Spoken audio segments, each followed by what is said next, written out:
everybody, and welcome to another episode of Make It with Mod Podge. I'm Steve Piacenza. So today's going to be a really fun day because Cathie is going to show you how to make a ring toss game using bottle carriers, recycled bottles, Outdoor Mod Podge, and some really pretty scrapbook paper and chalk paint and FolkArt paint and treasure gold paint. So Cathie has a lot in store for you. So why don't we get started? Cath? Thank you, Steve, and thank you guys so much for joining us today. I'm so excited to share with you this fun, easy recycling craft project. We're making these ring toss games using bottles and the carriers, either the wine bottle carrier or a 4-pack soda carrier or a 6-pack beer carrier. These are so simple to do, and I want to get started. First of all, before we get started, what I want to tell you is that I'm going to show you a bunch of different techniques for painting the bottles. I'm going to be using Outdoor Mod Podge to seal the bottles and to seal our papers for the outside. As you can see here, I've done a smaller version. This is with a little 4-pack of root beers, and I also have a bigger version here that's done with all different types of wine and water bottles. And I'm using the carrier that I got from my grocery store for that one. So you can use really any kind of cardboard carrier for these. Now I went with kind of a boho look with our paper choices. Please do not ask me where I got this paper because I've had it forever, but isn't it gorgeous? This is wrapping paper. You can use wrapping paper, scrapbook paper, magazine cutouts, any kind of paper that you want for this project. I had this on hand and I was like, oh, I loved it. So I ended up sort of matching all my paint colors and choices to this paper.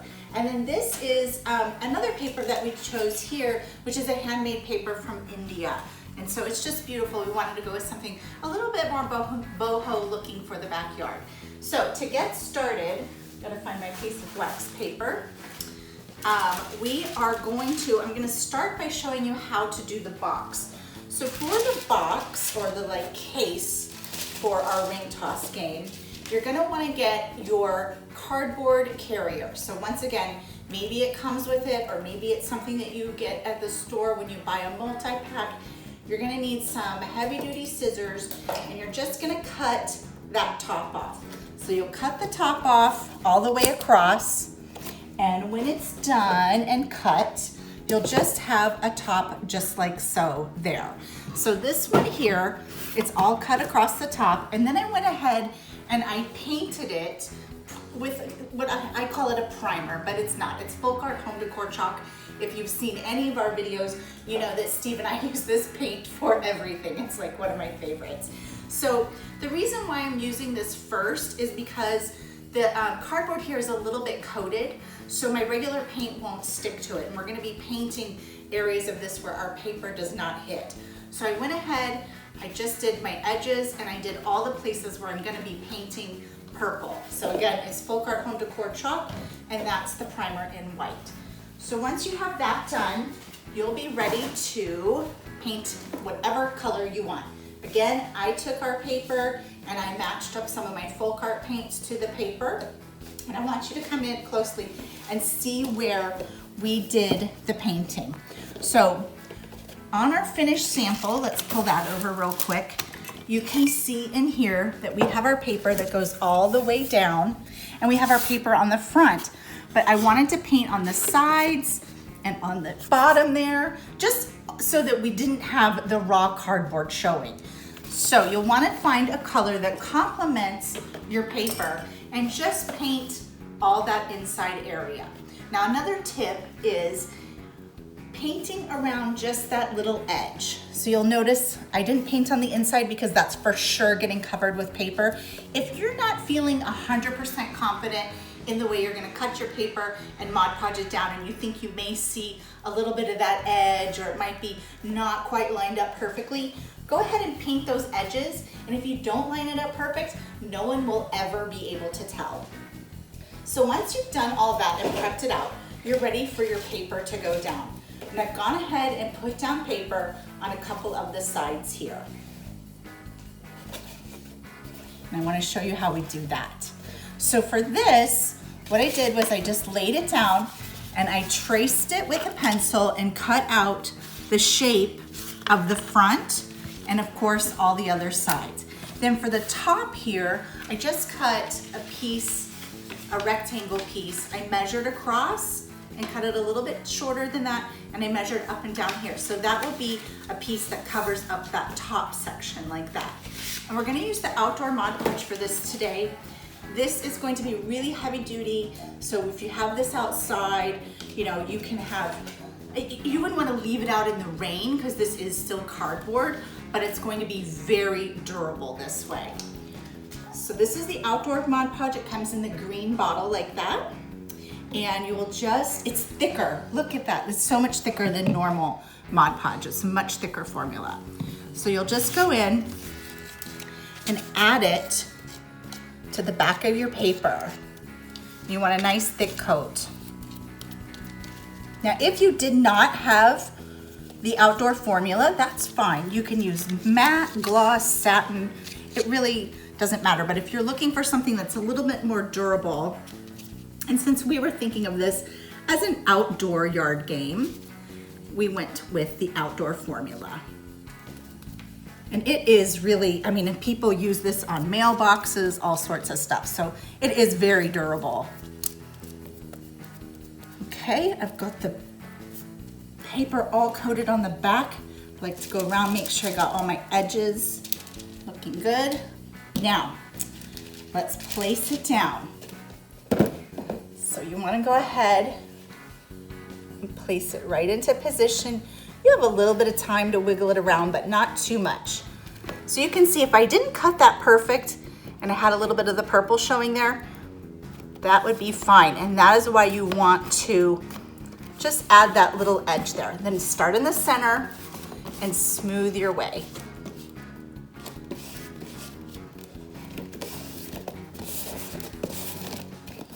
Smooth along that edge.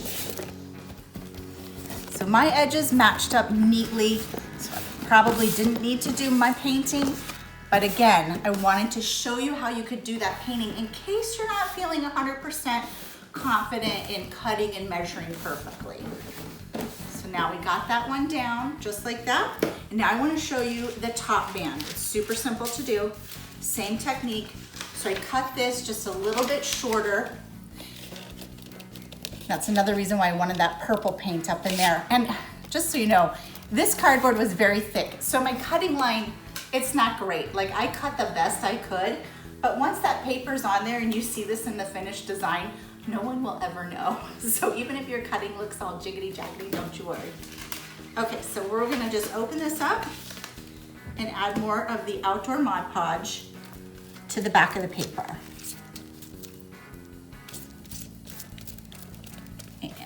Make sure we get all of our edges. I'm going to be showing you 3 different techniques for painting the bottles also. I'm going to work with the color shift and some of the metallic paints, the treasure gold. And there we go. A little bit more over here. Whoops, look, I missed my wax paper. We're going to have a clean up in aisle 9. Okay. A little bit more right there. Okay.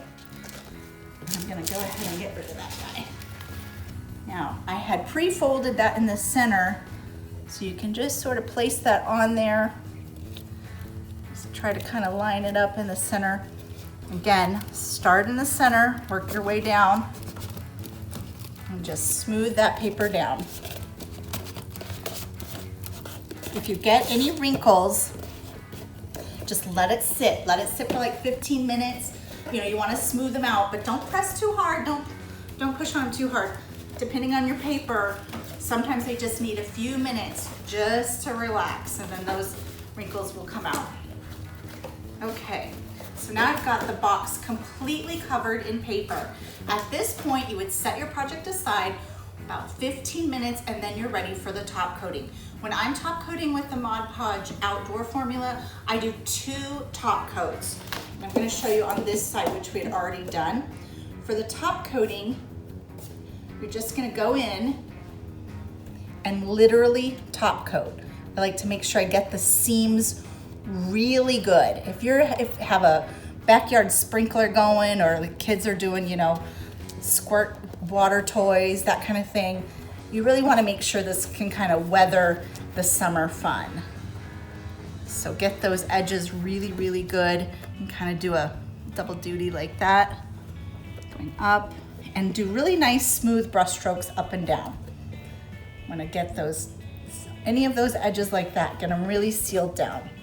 And you can also go over your paint, just like I'm doing here. You can use the Mod Podge to seal your paint, and I'm going to be showing you that on the bottles as well. Okay, so you would just continue doing this over the entire box until it's totally sealed. Let that dry for a couple of hours and repeat that process, and you will have a really, really solid project that will be great out in the summer elements. So now I want to show you some really fun bottles. So let's see, let's take a look at our finished one first. So here's our finished design, and you can see that what we did was a whole bunch of different colors of bottles and a few different types of painting techniques as well.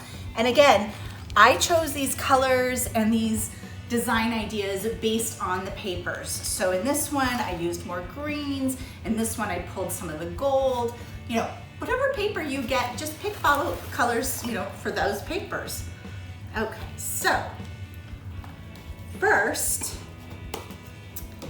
when we started with our bottle, we soaked up our label, got it nice and clean.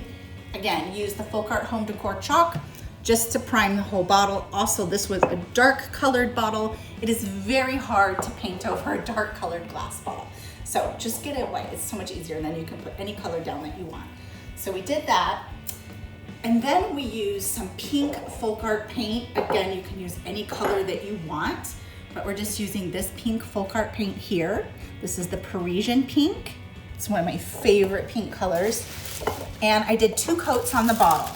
So to seal this paint and have it end up looking, see the difference? This is the non-sealed and this is the sealed, okay? So this one's sealed with our Outdoor Mod Podge. So another great thing about it is, well, I'm gonna talk about these rings at the very end, but when your rings are hitting it like this, the Outdoor Mod Podge is really gonna protect all of that paint also. So you're gonna have a game that's really durable. So to seal with the Outdoor Mod Podge, honestly, it's the easiest thing in the world. You're just going to, well, I'll show you a trick. I like to start actually at the neck of the bottle, and I go around it first. And I keep my finger in the bottle like that, so I can kind of spin it. Just go around, and then I work my way down from there. Work my way down, and then I work my way up. Okay? I'm just kind of spinning it as I go. Then I do long, full brush strokes going up and down. You don't want to be like this because those brush strokes are going to show. So nice long brush strokes up and down. Now, if you did not have the outdoor formula, you can seal them with the Mod Podge gloss, matte, or satin, and those would be fine. This is just going to be a more durable, outdoor friendly one. This will really seal that paint in, so it's not going to get all chipped up when our rings, which are actually children's bracelets, are going to hopefully smash onto the neck. Hopefully you're going to win this game. So there you go. It's that simple, and you would just continue doing that. Again, let it dry, and then you'll do that a second time also. So now we've got a couple more bottle techniques I want to show you because these are so fun to do. I mean, really, the hardest part is picking what paint color you want to use. So I've got glitter that I want to show you. I've got the Treasure Gold, which I did in the copper. This is the Treasure Gold in the gold bottle. And then this is my, this color. This is, I call it copper, but it's technically called Fire Opal. Okay, I think I'm saying that right, yep. So that's the Treasure Gold and Fire Opal, okay? So for that, what I did was I started by, did the FolkArt chalk to prime it. I used some orange FolkArt paint just as a base coat. It's not 100%. I just like to base coat with a color. You'll see I do the same thing when I do the glittering. So for the Treasure Gold, this one here has 2 coats on it, okay? And this one has none. So I want to show you what that's like when it comes down, because it's going to be This paint is very luxurious. Isn't that gorgeous? So if you want that sort of brushed on effect, you could put any color under it. I chose orange, because we wanted that kind of coppery orange. This is just the first coat going down. You could do black. You can really play around with this paint to get different looks. So that's what one coat looks like, okay? And you're thinking, oh, I'm gonna be painting so many coats. But I really wanted to show you, this is 2 coats. So once you get that first base coat down, you're gonna be shocked what your second coat ends up looking like. So you can just do 2 or 3 coats. This one here, I believe I ended up doing 3 coats on. Okay, and that's our finished bottle. And then I sealed this also with the Outdoor Mod Podge. So all the bottles here have been sealed with the Outdoor Mod Podge, just so they're extra durable.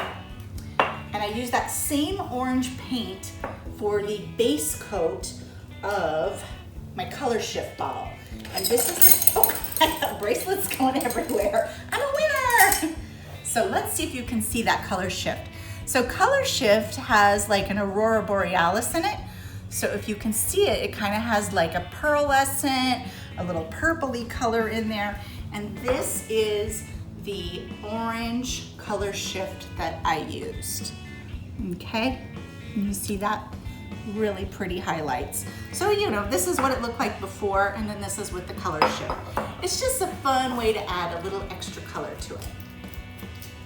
So we'll go ahead, put a little bit of the Color Shift out. Clearly I used a lot of the Color Shift. There we go. I've been using orange on so much stuff lately. So just go ahead, dab it on, and then we'll just paint it on. I can already see some of those rainbow hologram colors popping through. Can you see it in there? And you'll just top coat it. It's almost like a glaze. It's not a glaze, but I would say it's like a glaze. And you can really see right here the difference. This doesn't have any, and then right down here we have it. I'm hoping you guys can see that good enough. So you'll just go around and add that Color Shift all the way around. And then once again, I did seal it because I wanted this to be super durable with the Outdoor Mod Podge. I just love that beautiful pearlescent. Such a fun way just to create, you know, a little bit of interest. I wanted each bottle to kind of have its own vibe going on. Okay, the last bottle I'm gonna show you is this fun, cool purple glittered bottle. And this one is, it doesn't get any easier than this. Okay, I've got a piece of paper ready to go, and I primed my bottle with the FolkArt chalk. I painted it with some FolkArt Multi Surface paint. And this, I just was matching up to my glitter color. I wanted to use this chunky purple glitter because both of these papers have a lot of purple going on in them. So for this project, I'm not gonna do the whole bottle because no one wants to sit around and watch me glitter a whole bottle. Again, I start at the neck like I showed you on the other one. And you just add your Outdoor Mod Podge all the way down. And you would do this all the way around the bottle. So again, if you're doing a whole bottle, I like to just stick my finger right in there and use my finger as my sort of rack. Just like so. And then whatever color you choose, I loved this purple. You just sprinkle that on there. And then you'll tap off. Okay, and you can reserve that glitter, pull it back into your bottle there. And then you will set this aside and let it dry. You will, of course, have done the whole bottle. Set it aside and let it dry. I would let this dry for a couple of hours, and then you want to seal the glitter. And to seal the glitter so that it's not flying all over your backyard, you just take the Outdoor Mod Podge and you will go right over that glitter just to seal it in. Now for this one, I only actually did it one time. Technically, you should probably let it dry and do it 2 times, but it was so sturdy feeling that I felt pretty confident with the one coat there. That is how easy it is to create these fun ring toss games. So for the ring toss game, we are using bracelets. These are bracelets from the dollar bin that my girls had. They're the perfect size. Shower curtain rings work great. those black rubber rings from the hardware store in the plumbing section work great. We tested a whole bunch of different things. You can even take rope and just duct tape it together, or create any kind of ring like that you want. But these were such a bright, fun, colorful look, and my girls had so much fun playing the ring toss game. They've been begging me, when are you gonna finish with the video so we can play the game again? So anyways, thank you guys so much for joining us today. It has been a pleasure teaching you this fun outdoor craft. I hope that you will keep some of your recyclables and create something like this. And if you do, make sure you tag Mod Podge with a hashtag and hashtag PodCrafts so we can see what you're making. And we will see you next Thursday with a new video, and make sure you try to catch our weekend watch parties where we answer any questions live. See you next time, guys.